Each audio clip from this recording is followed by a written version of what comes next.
from blood-sucking ants to self-sacrificing spiders. Here are 9 worst parents found in the animal kingdom. Before we begin, be sure to subscribe to They Will Kill You. Hit the like button and request any topics you'd like to learn about in the comments section below.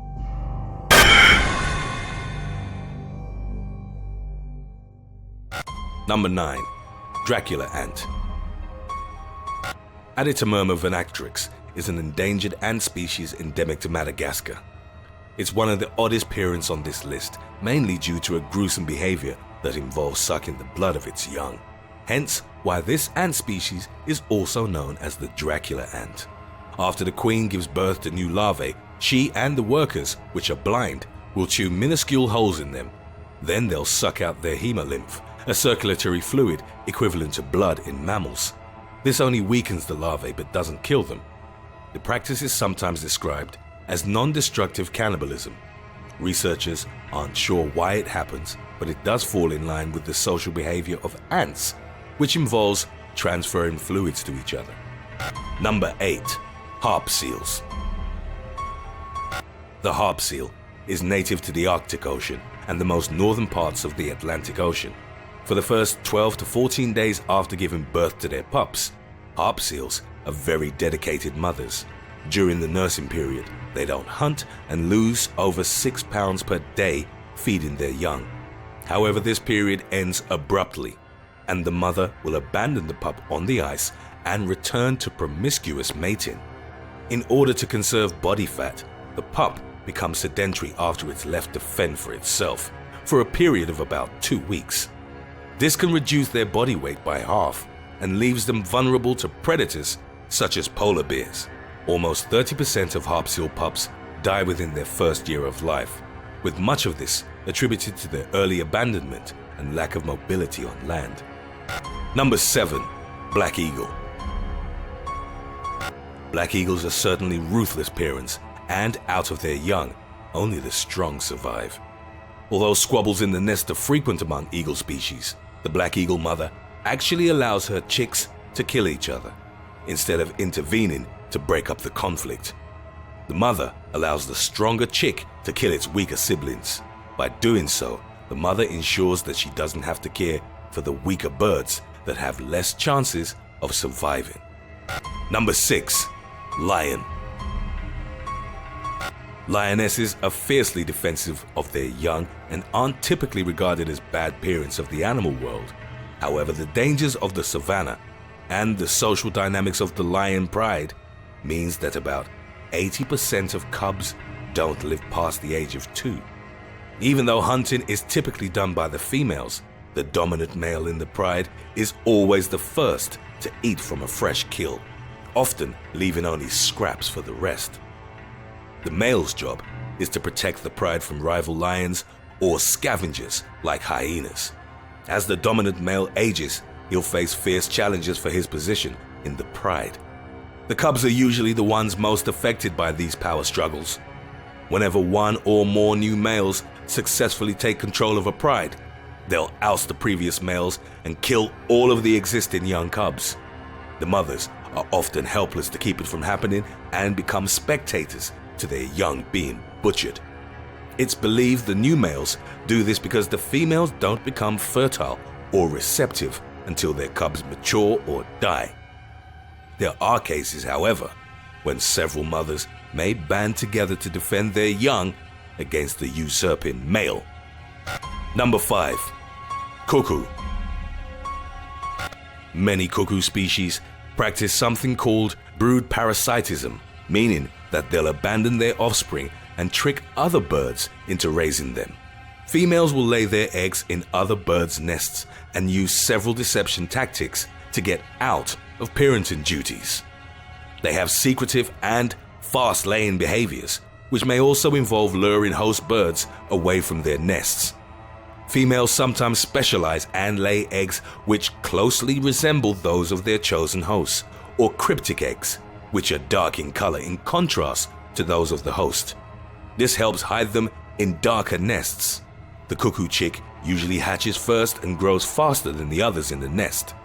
It will often force the other younglings out, thus increasing its chances of survival. Number 4. Panda. The giant panda has been the subject of numerous conservation efforts, which have contributed to the recent transition of their status from endangered to vulnerable. Some reports seem to indicate that their numbers in the wild have increased, and that there are close to 2,000 pandas living in central China in the Sichuan region, but also in the neighboring Gansu and Shanxi. Conservationists have had some success with captive panda breeding. After a long process of trial and error, attempts to get pandas to mate have included showing them videos of pandas mating as well as giving the males Viagra. In 2009, Chinese scientists confirmed the birth of the first giant panda cub successfully conceived through artificial insemination using frozen sperm. In 2014, the announcement of a rare birth of panda triplets came out of China. Despite these successes in captivity, the situation is still pretty grim for panda cubs in the wild. About half of all panda females give birth to twins. It's believed that since the mother doesn't store fat, she doesn't produce enough milk to take care of both offspring. What this means is that she'll choose to take care of the stronger cub, leaving the other to die of starvation. The father plays no role in raising the cub. Number 3. Burying beetle. The burying beetle has specialized antennae which enable it to detect an animal carcass, usually a small bird or a mouse, from a long distance.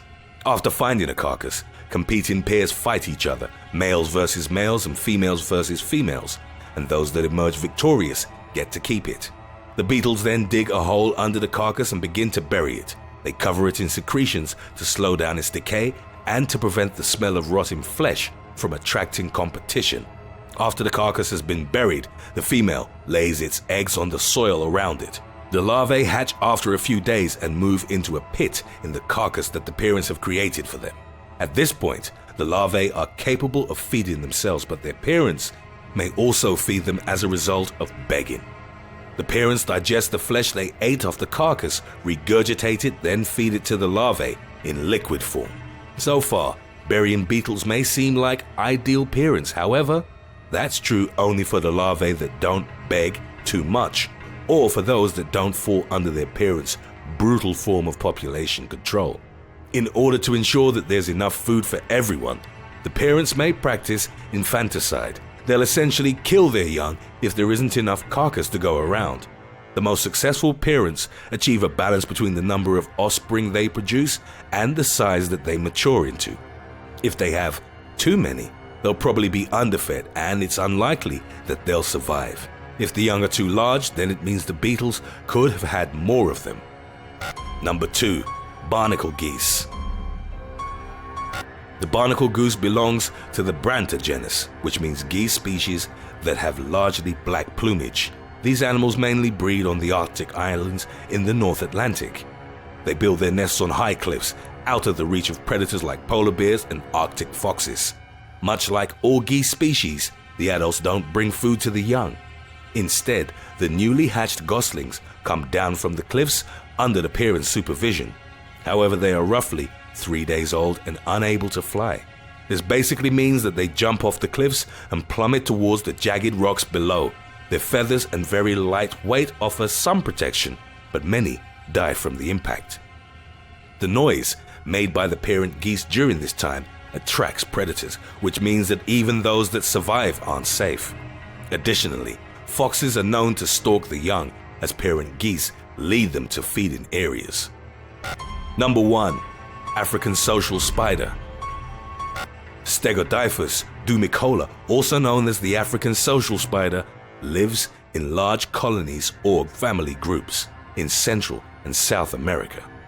Only about 40% of the females have the chance to reproduce, as they mature at a slower rate than the males.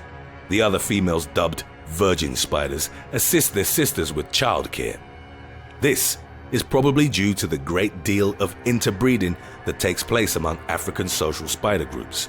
Since so much genetic material is shared, it's possible that the virgin females assume the offspring are their own. Childcare often involves the females allowing the young to eat them alive. As the eggs begin to hatch, the mothers and virgin females produce a nourishing fluid, which is essentially made up of the prey their bodies have broken down. They feed the fluid to the offspring by mouth. By the end of this grueling process, the female spider's body will begin to liquefy, having exhausted almost all of its resources. At this point, the young will crawl onto the female and start eating her. This process of mother eating, called matrophagy, is very rare in nature, as is the cooperative breeding that the female African social spiders engage in. The males of the species survive less than a month after mating and aren't involved in childcare. Thanks for watching. Which do you think are the worst parents in the animal kingdom? Let us know in the comments section below.